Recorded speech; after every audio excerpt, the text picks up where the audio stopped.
আগামীর দিন হবে ভয়াবহ আযাবের দিন। রমজানের পূর্বক্ষণে আজকে আপনাদেরকে নিয়ে বলি, আল্লাহর হাবিব জানায় গেলেন,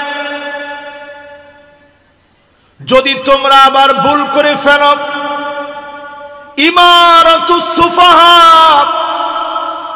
নির্বোধরা যদি ক্ষমতায় আসে, 2 নাম্বার আযাব নেমে আসবে, কাসরাতুস শারত, অধিক পরিমাণে শর্ত নেমে আসবে।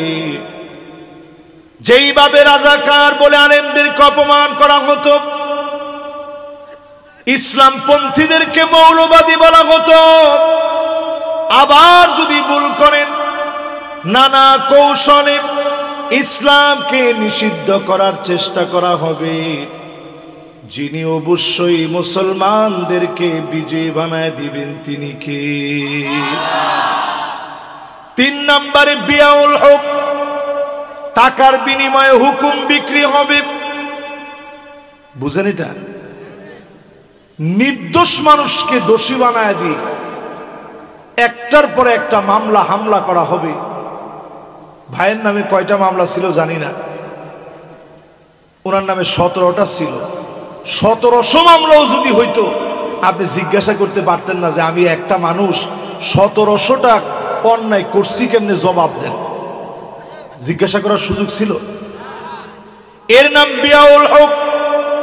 টাকার বিনিময়ে হুকুম বিক্রি হবে। বিচারপতি মানিক কার দিকে দেখেন, টাকার বিনিময়ে যারা বিচার করেছে, কলা পাতার ভিতরে শোয়া প্রমাণ করে দিয়েছে এই জাতি তাদের বিচার মেনে নেয় না। ঠিক কিনা বলেন?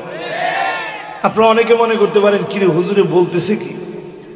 এটা আমি আপনাদেরকে সহিহ একটা হাদিস শোনাইতেছি। এই হাদিসটা শুনে আমি আমার মূল আলোচনার দিকে যাব ইনশাল্লাহ পরে।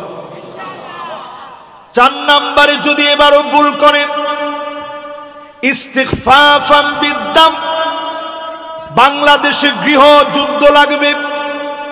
আগামী দিন যদি ভুল করে ফেলেন, গৃহ যুদ্ধ হবে এই দেশে। আমার কথা হলে আপনি বাধা দিতেন। আল্লাহর নবী জানায় গেলেন, যখনই ক্ষমতার অপব্যবহার করবেন গৃহযুদ্ধ হবে। টাকার বিনিময়ে যখন আপনি আইন বিক্রি করবেন গৃহযুদ্ধ হবে। এই দেশকে যদি আপনি ভালোবাসেন, ইসলামপন্থীদের সঙ্গে থাকা লাগবে, না হলে গৃহযুদ্ধের দিকে দেশ আগাবে। ঠিক কিনা বলেন? ওমা ঠিক তো ভালো করে কইলেন না। পার্শ্ববর্তী একটা দেশ অলরেডি আমাদেরকে এরকম তুলি মেরে বলতেছে 3 মিনিট লাগবে। আপনি চিন্তা করতে পারেন? এরপর আপনার ভিতরে ইমানি হিম্মত জাগ্রত হয় না। 5 নম্বরে আযাব আসবে কাতিউর রহিম, আত্মীয়তার সম্পর্ক ছিন্ন হয়ে যাবে। প্রতিবেশী প্রতিবেশীরে মারবে, ঘরে ঘরে মারামারি হবে, ভাই ভাইকে মারবে। রাজনৈতিক দ্বন্দ্বে 28 অক্টোবরে লগি বৈঠা দিয়ে যারা মেরেছে তারা সব হতে পারে, মানুষ তারা হতে পারে না। এই মানুষগুলাই বলে আমাদের কি অপরাধ? এটা ছিল শয়তানের বৈশিষ্ট্য। জোরে কোন কি? শয়তান কিন্তু বুজুর্গ কম ছিল না। ওরা যেরকম 70-80 রাকাত তাহাজ্জুদের কথা বলে, শয়তান কিন্তু বাস্তবেই এটা পড়ছে। তোমার কথা কয় না? শুধুমাত্র খলাকতানি মিন নারি ওয়া খলাকতাহু মিন তিন, আমারে বানাইলেন আগুন দিয়ে, তারে বানাইলেন মাটি দিয়ে, কেমন করে তার সামনে নত হব? এই একটা বিষয়কে কেন্দ্র করে শয়তানকে যিনি মারদুদ বিতাড়িত বানায় দিলেন তিনি কে? ফাসাজাদাল মালাইকা কুল্লুহুম আজমাউন, সব ফেরেশতা সিজদা করেছে, শয়তান করে নাই। অহংকার দেখিয়েছে। আজ আমরা দেখেছি 2000 মানুষ মারার পরেও তাদের অহংকার কমে না। এজন্য একটু সোজা হন। এখনো যারা তলে তলে বিভিন্ন জায়গায় বসে বলেন আগেই ভালো ছিল, কি ছিল? আপনারা কি ওই পক্ষে এখনো আছেন? আগেই ভালো ছিল যারা বলছেন, এখন তওবা করেন। এখন এখন খারার উপরে আমি হাদিসটা যে শুনাইতেছি, আপনার কাছে মনে হয় রাসূল এই জমানা দেখে দেখে বলতেছে, এরকম মনে হচ্ছে না? এরপরে নবীজি বললেন 6 নম্বরে, আকাল্লুহুম ফিকহান, তোমরা মনে করবা তোমার নেতা অনেক জ্ঞানী, কিন্তু এই নির্বোধদেরকে তোমরা জ্ঞানী মনে করে ক্ষমতার মসনদে বসায় দিবা, আর সঙ্গে সঙ্গে তোমাদের 12টাও বাজাবা। তোমার ঠিক তো এখন সবাই কইলেন না? এজন্য এইবার অন্তত দেশটা একটা সুন্দর পরিবেশ পেয়েছে।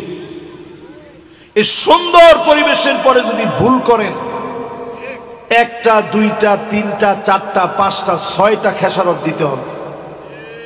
আমি যে এতক্ষণ 6টা খেসারতের কথা বললাম, দেখি কার কার মনে আছে। 1 নাম্বার ধর্মে গৃহযুদ্ধ কইছি, 4 নাম্বার। 1 নাম্বারে বলছি নির্বোধরা ক্ষমতায় যাবে, যদি যায় 2 নাম্বার থেকে আযাব শুরু।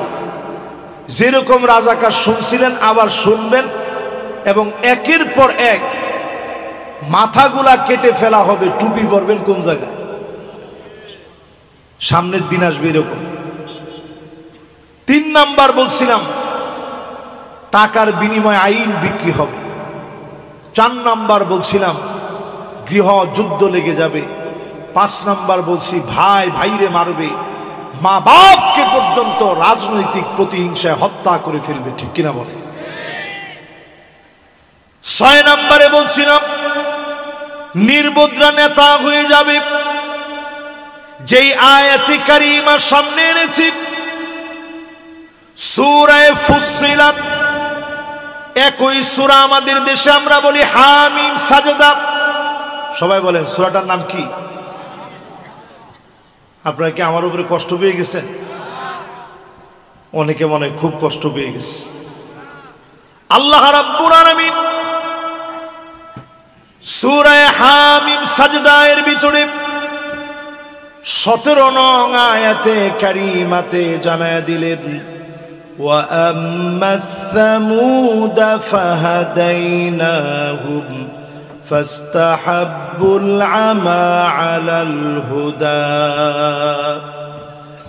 সামুদ জাতিকে সোজা করার জন্য হুদ আলাইহিস সালামকে পাঠিয়েছিলাম, তাদেরকে হেদায়েতের পথ দিয়েছিলাম।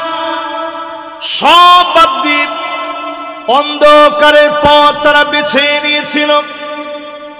এরপরে আমি আল্লাহ আযাব দিলাম, পাকড়াও করলাম। বিমা কানু ইয়াকসিবুন, হাত দিয়ে তারা আযাব অর্জন করে নিয়েছিল।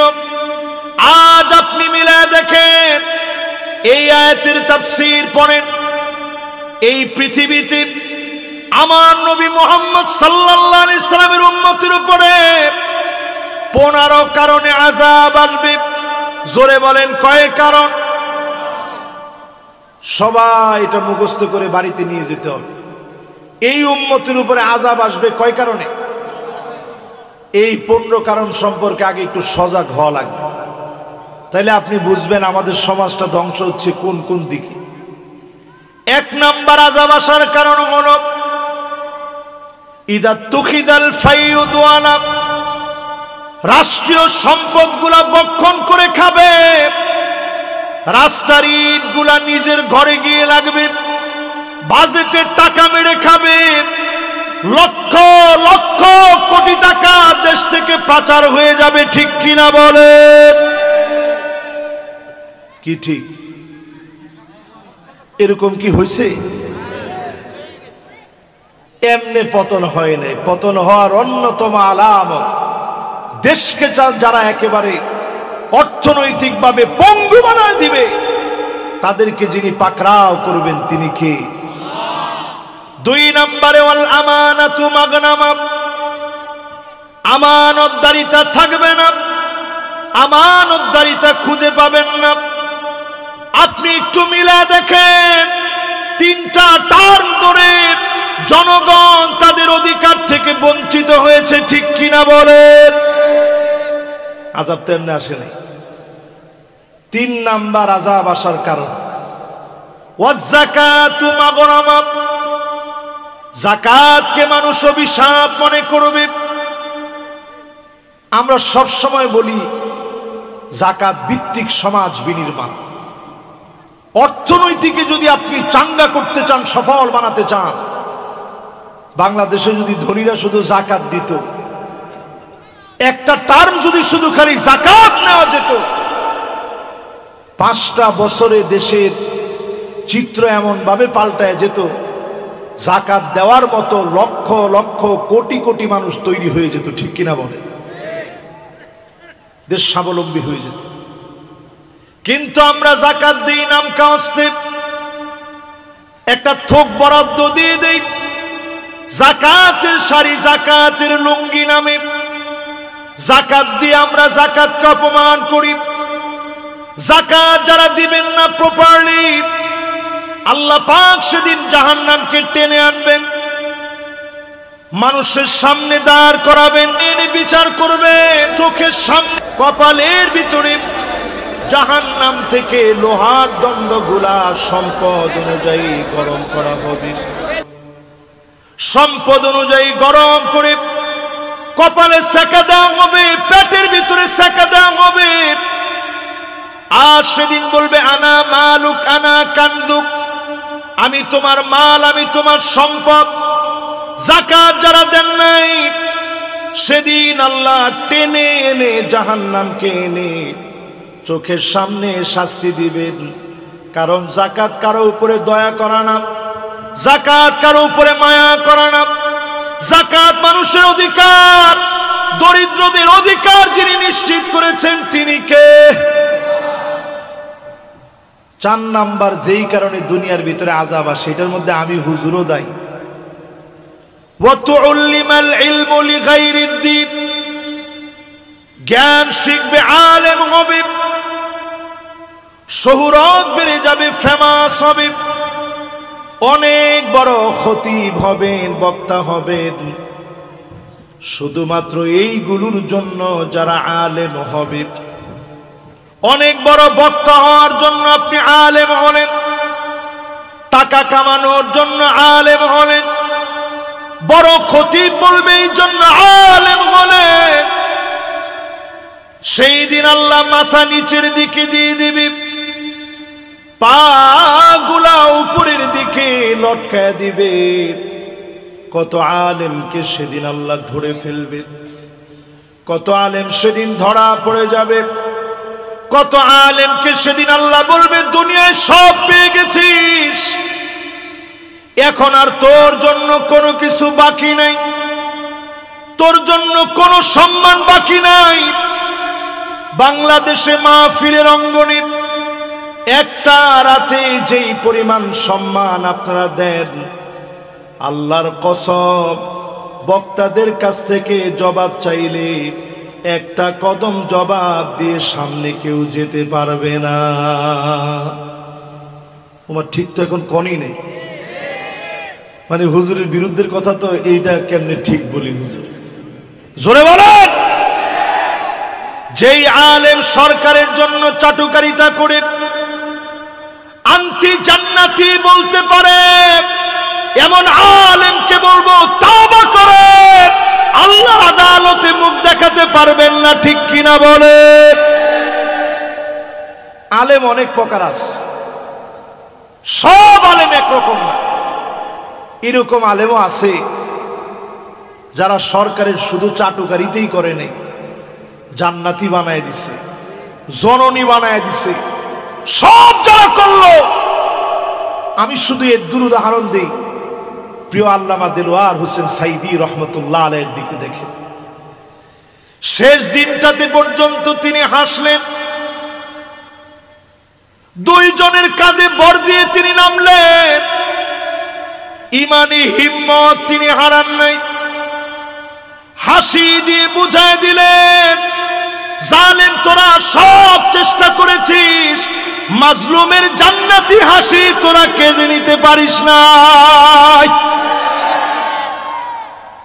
এটার নাম ইমানি হিম্মত।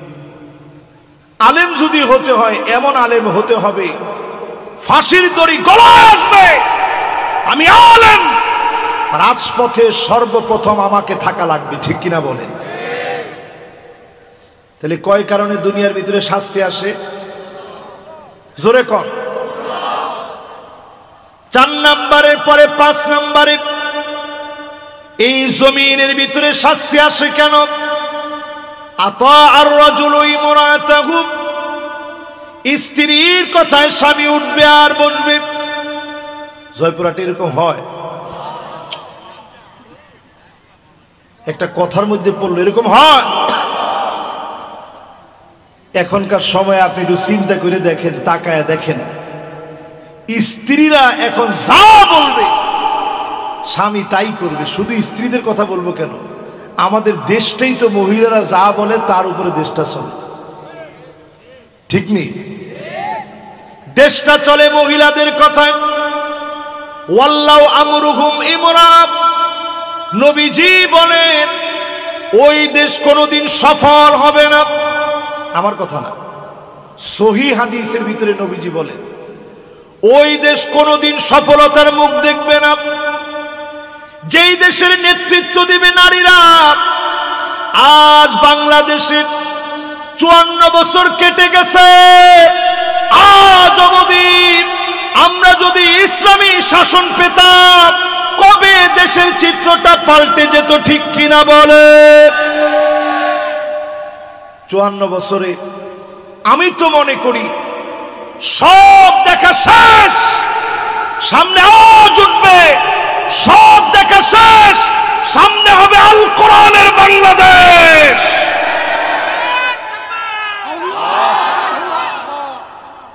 শেষ। জয়পুরহাটের তাকবীরের তো জোর একেবারে 16 বছরে কমে গেছে। দেখি একজন তাকবীর দিবেন, পুরা মাঠ প্রকম্পিত।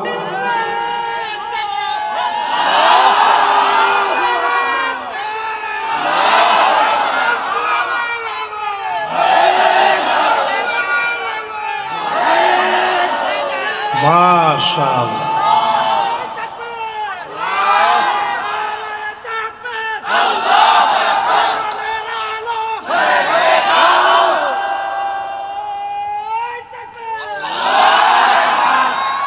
মাশাআল্লাহ। অন্তত তাকবীর দেওয়ার পরে কেউ তো বলে ওঠে না রাখেন।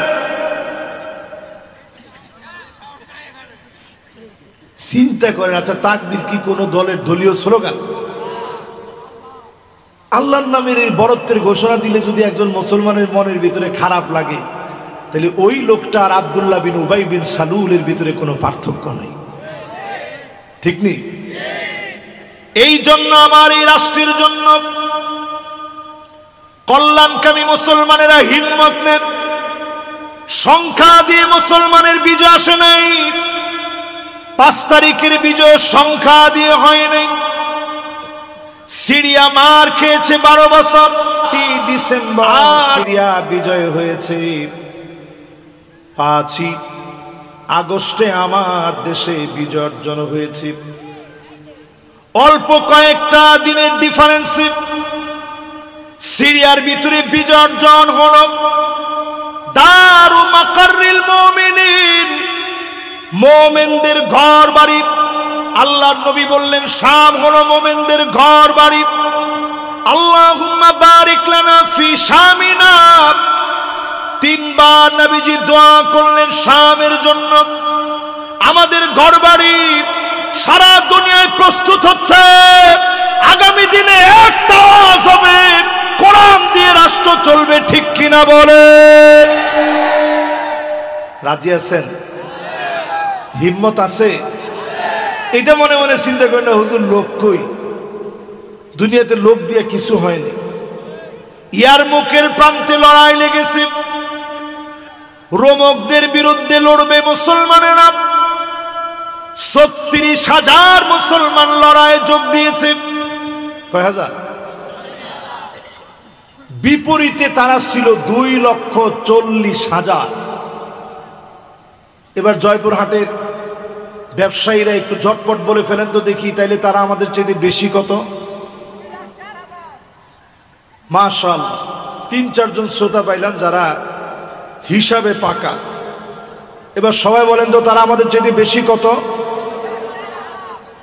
2,04,000 সৈন্য বেশি নিয়ে সেই যুগের সবচেয়ে পাওয়ারফুল বর্তমান পৃথিবীর আমেরিকার মতো পরাশক্তি আফগানে যেইভাবে পরাস্ত হয়েছে, রোমক সম্রাট লড়াই করার আগে পায়ের নিচের মাটিগুলা থরথর করে কাঁপতেছে, ভীত সন্ত্রস্ত হয়ে গেছে।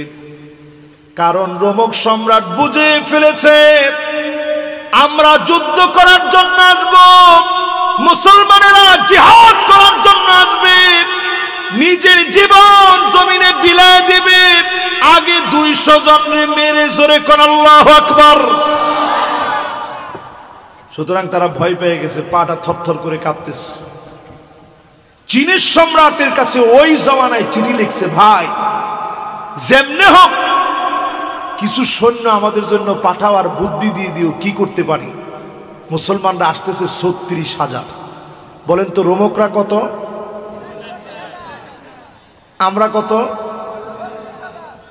চীনের সম্রাট চিঠি লিখে জানিয়ে দিছে, ইন্না কওমান লাউ আরাদু আন ইয়াখলাআল জাবাল লাখালাউ। মুসলমান এমন এক জাতি, এরা যদি পাহাড়কে বলে সর সর বলতে দেরি হবে, পাহাড় তার জায়গা থেকে সরে যেতে দেরি হবে না। চিন্তা করতে পারেন মুসলমান। আচ্ছা, এই কথা লিখছে পরে রোমক সম্রাটের সাহস বাড়ছে না কমছে? ওয়াজে কি মনোযোগ আছে আপনাকে?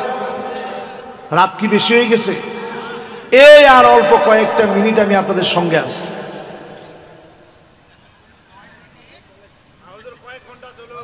না না, কয়েক ঘন্টার কোন সিস্টেম নেই। ভাই বসা আছে, ভাই যতক্ষণ আছে আমি ততক্ষণ আছি।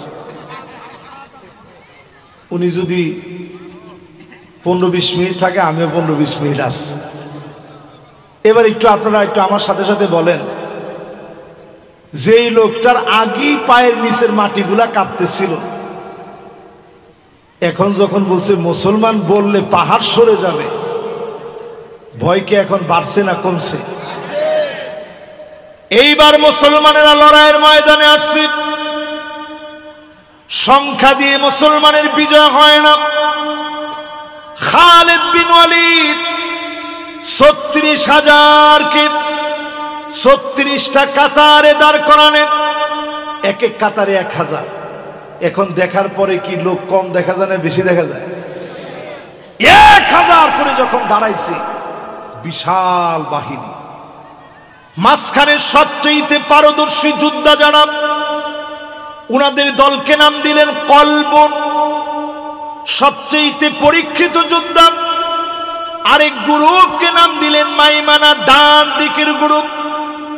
আরেক গ্রুপের নাম দিলেন মাইসারা। খালিদ বিন ওয়ালিদ বক্তব্য দিলেন, আজ হয় আমরা ময়দানে একজন একজন করে সবাই শহীদ হয়ে যাব, রক্তগুলা রঞ্জিত হবে, শাহাদাতের পেয়ালা পান করে নিব, আর না হয় বিজয়ের বেশে ফিরব, একজন কাপুরুষের পরিচয় দিব না। চতুর্দিকে রোমক সম্রাট তার কাটা দিয়ে বেড়া লাগায় রেখেছে, মুসলমানদেরকে ঝুলায় রাখবে। সেই প্রান্তে মুসলমানদেরকে ডেকে ডেকে যিনি বিজয়ী বানায় দিলেন তিনি কে? আজকে যদি মুসলমান হিম্মত নেন এই মাহফিল থেকে আল্লাহর জমিনে দিন কায়েম করবেন, আগামী 100 বছরেও যদি কিছু না হয়, আপনি হিম্মত নিলেন, কাজ করলেন, বিজয় হলে যেই পরিমাণ সওয়াব হতো, সম পরিমাণ সওয়াব যিনি বান্দার আমলনামায় দিয়ে দিবেন তিনি কে?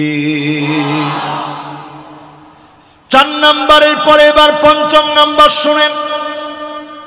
আক্কা উম্মাহু, মায়ের সঙ্গে বেয়াদবি হবে, এই বেয়াদবির কারণে আযাব আসবে। এখন মায়ের সঙ্গে ছেলেদের বেয়াদবি কমছে না বাড়ছে? বেশি দূরে না, আজ থেকে 30 বছর আগে যা মা যেই জায়গায় বসতো ওই জায়গায় সন্তান বসতে চাইতো না যে আমার মা এই জায়গায় বসে। আদবটা ছিল এরকম। আমার ছোটবেলা থেকে আমি ঘুরে ঘুরে এসে বারবার বলতাম মা দোয়া করবেন। মিশর যখন চলে গেছি, পরীক্ষা আসলে মনের ভিতরে চাপ মেরে ধরতো, মা তো অনেক দূরে, কেমন করে বলবো মা দোয়া করবে। ফোন দেওয়ার ক্ষেত্রে সময়ের ব্যবধান ছিল, তারপরেও বারবার খবর নিতাম। আমি যেই দিন 5 বছর পরে আসছি, আমার মা চেহারার দিকে তাকায় আছে, আমাকে বেড়ে বেড়ে নিজের হাতে খানা বেড়ে দিচ্ছে, আর চেহারার দিকে তাকায় দেখতেছে সন্তান কেমনে খায়। যেই মা সন্তানকে এত ভালোবাসে, এই মাকে যদি কষ্ট দিয়ে ফেলেন, কদরের রাতেও ক্ষমা চাইলেও যিনি মাফ করে না তিনি কে? ও যুবকের, আজকের মাহফিলে বলি, মা বাপ যাদের জীবিত আছি তাদের হাতে ধরে বলি, ঘরে গিয়ে মারে বলবেন মা ভুল করে ফেলেছি, আমারে মাফ করে দেন। মায়ের চোখে পানি চলে আসবে, মা মাফ করে দিবে। আপনি দেখবেন অল্প রেজাল্টে, সামান্য পড়াশোনায়, জীবন নিয়ে সন্দিহীন ছিলেন, ব্যবসা বাণিজ্য এলোমেলো ছিল, সব জায়গায় মায়ের দোয়ার কারণে যিনি বরকত দিয়ে দিবেন তিনি কে? মা যেমন হোক, মায়ের সাথে বেয়াদবি করা যায় না। আল্লাহ কিছু গুনারে মাফ করে না, এর মধ্যে শিরিক একটা অন্যতম গুনাহ। আরেকটা গুনার নাম হিংসা। হিংসা আসলে ওই ভাইয়ের জন্য দোয়া করে দিবেন। আরেকটা গুনাহের নাম জুলম। যার সঙ্গে অন্যায় করছেন তার হাত ধরে বলবেন ভাই আমি অন্যায় করে ফেলছি, মাফ করে দেন। আরেকটা অন্যায়ের নাম পিতামাতার সঙ্গে বেয়াদবি। আরেকটা অন্যায়ের নাম প্রতিনিয়ত মদ্যপান করা, ফেন্সিডিল, হিরোইন, আফিম, প্যাথিডিন, গাঁজা সহ, ইয়াবা সহ যত রকমের নেশা আছে, প্রতিনিয়ত যারা নেশা করবে এমন লোকদেরকে যিনি মাফ করে না তিনি কে?